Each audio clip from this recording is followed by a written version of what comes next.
ಮತ್ತೆ ಹಾಂ ಭದ್ರತಾ ಪಡೆಯವರೆಲ್ಲ ಎಲ್ಲ ನಂದು ಎಲ್ಲ ಕಂಪ್ಲೀಟ್ ಅರ್ಧ ಬಿಸಾಕಿದ್ದಾರೆ. ಭಾರತೀಯ ಜನತಾ ಪಾರ್ಟಿಯ ಶಾಸಕರು ಇದೆಲ್ಲ ಸೇರಿ ನಮಗೆ ಎಲ್ಲಿ ತನಕ ಬಂದು ಅಂದರೆ ಕೈ ಮಾಡೋ ತನಕ ಬಂದಿದ್ದಾರೆ. ನಾನು ಪೊಲೀಸ್ ಕಂಪ್ಲೇಂಟ್ ಕೊಡ್ತಕ್ಕಂಥ ಹೇಡಿಯಲ್ಲ, ಅದಕ್ಕೆ ಸರಿಯಾದ ಉತ್ತರ ನಾವು ಕೊಡ್ತೇವೆ. ಅವಿಶ್ವಾಸ ನಿರ್ಣಯ ಮಂಡಿಸಬೇಕು. ನಿರ್ಣಯ ಮಾಡಲಿಕ್ಕೆ ಎಲ್ಲ ಪ್ರಾವಧಾನಗಳು ಸಹ ಸಂವಿಧಾನದಲ್ಲಿದೆ. ಕೌಲ್ ಶಕ್ತರ್ ಅಂದರೆ ಪ್ರೊಸೀಜರ್ಸ್ ಆ್ಯಂಡ್ ಪ್ರೆಸಿಡೆನ್ಸ್ ಅಂತೇಳಿ ಕೌಲ್ ಶಕ್ತರ್ ಒಂದು 6 ವಾಲ್ಯೂಮ್ ಬರೆದಿದ್ದಾರೆ. ಅದರಲ್ಲಿ ಭಾಳ ಸ್ಪಷ್ಟವಾಗಿದೆ, ಗವರ್ನರ್ ವಿರುದ್ಧ ಅವರೇನಾದರೂ ವಿಶೇಷ ಸಭೆ ಅದನ್ನು ಅವರು ಉದ್ದೇಶಿಸಿ ಭಾಷಣ ಮಾಡಲಿಲ್ಲ ಅಂದರೆ ಅವರ ವಿರುದ್ಧ ನಾವು ನಿರ್ಣಯ ಮಾಡಲಿಕ್ಕೆ ಎಲ್ಲ ರೀತಿಯ ಅವಕಾಶಗಳಿದೆ, ಅದನ್ನು ನಾವು ಮಾಡ್ತೇವೆ. ಕೆಲವು ಸ್ಕಿಪ್ ಮಾಡಿ ಓದಿರೋ ಉದಾಹರಣೆಗಳಿತ್ತು. ಅಲ್ಲ, ಸ್ಕಿಪ್ ಅಲ್ಲ, ಇವರು ಮೊದಲೇ ಹೇಳ್ಬಿಟ್ಟಿದಾರಲ್ಲ ನಾವು ಬರೋದಿಲ್ಲ ಅಂತ ಹೇಳಿ. ಇವ್ರು ಯಾರೂ ಸಹ ಹಕ್ಕನ್ನು ಕೊಟ್ಟಿಲ್ಲ. ಇದು ಜನಸಾಮಾನ್ಯರು ಆರಿಸಿರ್ತಕ್ಕಂಥ ಸದನ. ಇದು ಸದನಕ್ಕೆ ಅಗೌರವವನ್ನು ತೋರಿಸಿದ್ದಾರೆ, ಸಂವಿಧಾನಕ್ಕೆ ಅಗೌರವವನ್ನು ತೋರಿಸಿದ್ದಾರೆ.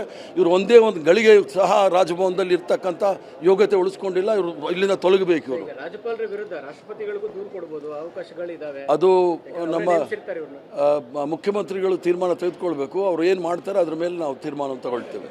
ಭಾಷಣದಲ್ಲಿ ಕೆಲ ಆಕ್ಷೇಪ ಅಂಶಗಳನ್ನ ಹಾಕಿದ್ದಾರೆ ಅನ್ನೋದು ಅವ್ರದ್ದು ಮೊದಲ ಆಕ್ಷೇಪ ಅಂಶ ಅಲ್ಲ. ಇದು it's A bound duty of the governor. Cabinet ಏನು ಡಿಸಿಷನ್ ತಗೊಂಡು ತೀರ್ಮಾನ ಮಾಡಿ ಏನು ಭಾಷಣವನ್ನು ಬರ್ಕೊಡ್ತಾರೆ, ಕ್ಯಾಬಿನೆಟ್ ಅಪ್ರೂವ್ ಮಾಡ್ತಾರೆ, ಅದನ್ನು ಓದಲೇಬೇಕು ಅವರು. ಅದರಲ್ಲಿ ಆಪತ್ತಿ ಇದೆ ಅಂತೇಳಿ ಅದನ್ನು ಭಾಷಣ ಓದೋದಿಲ್ಲ ಅಂದರೆ ಇವರು ಯಾರಂತೆ? ಇವರು ಕರ್ನಾಟಕ ರಾಜ್ಯದ ಜನಸಾಮಾನ್ಯರ ತೆರಿಗೆ ಹಣದಲ್ಲಿ ಇವರು ರಾಜಭವನದಲ್ಲಿ ಇರೋದು. ಕರ್ನಾಟಕ ರಾಜ್ಯದ ಜನತೆ ಏನು ತೀರ್ಮಾನ ಮಾಡಿದ್ದಾರೆ ಅದನ್ನು ಹೇಳಬೇಕಾಗುತ್ತೆ.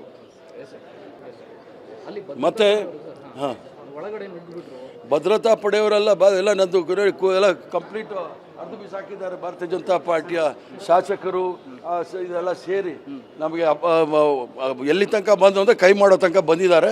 ನಾನು ಪೊಲೀಸ್ ಕಂಪ್ಲೇಂಟ್ ಕೊಡ್ತಕ್ಕಂಥ ಹೇಡಿಯಲ್ಲ, ಅದಕ್ಕೆ ಸರಿಯಾದ ಉತ್ತರ ನಾವು ಕೊಡ್ತೇವೆ.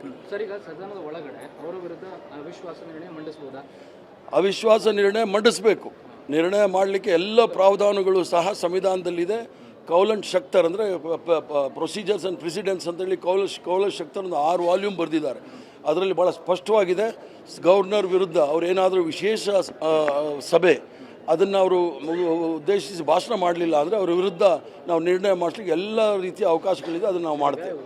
ಕೆಲವು ಸ್ಕಿಪ್ ಮಾಡಿ ಓದಿರೋ ಉದಾಹರಣೆಗಳಿತ್ತು. ಅಲ್ಲ, ಸ್ಕಿಪ್ ಅಲ್ಲ, ಇವರು ಮೊದಲೇ ಹೇಳ್ಬಿಟ್ಟಿದಾರಲ್ಲ ನಾವು ಬರೋದಿಲ್ಲ ಅಂತ ಹೇಳಿ. ಇವರು ಯಾರೂ ಸಹ ಹಕ್ಕನ್ನು ಕೊಟ್ಟಿಲ್ಲ. ಇದು ಜನಸಾಮಾನ್ಯರು ಆರಿಸಿರ್ತಕ್ಕಂಥ ಸದನ. ಇದು ಸದನಕ್ಕೆ ಅಗೌರವವನ್ನು ತೋರಿಸಿದ್ದಾರೆ, ಸಂವಿಧಾನಕ್ಕೆ ಅಗೌರವವನ್ನು ತೋರಿಸಿದ್ದಾರೆ.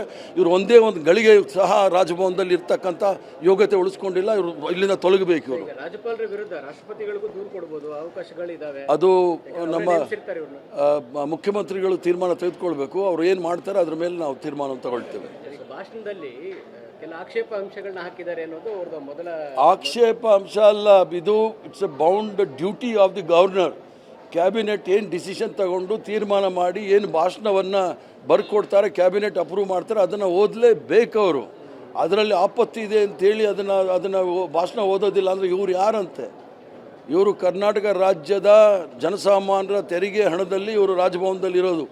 ಕರ್ನಾಟಕ ರಾಜ್ಯದ ಜನತೆ ಏನು ತೀರ್ಮಾನ ಮಾಡಿದ್ದಾರೆ ಅದನ್ನು ಹೇಳಬೇಕಾಗುತ್ತೆ.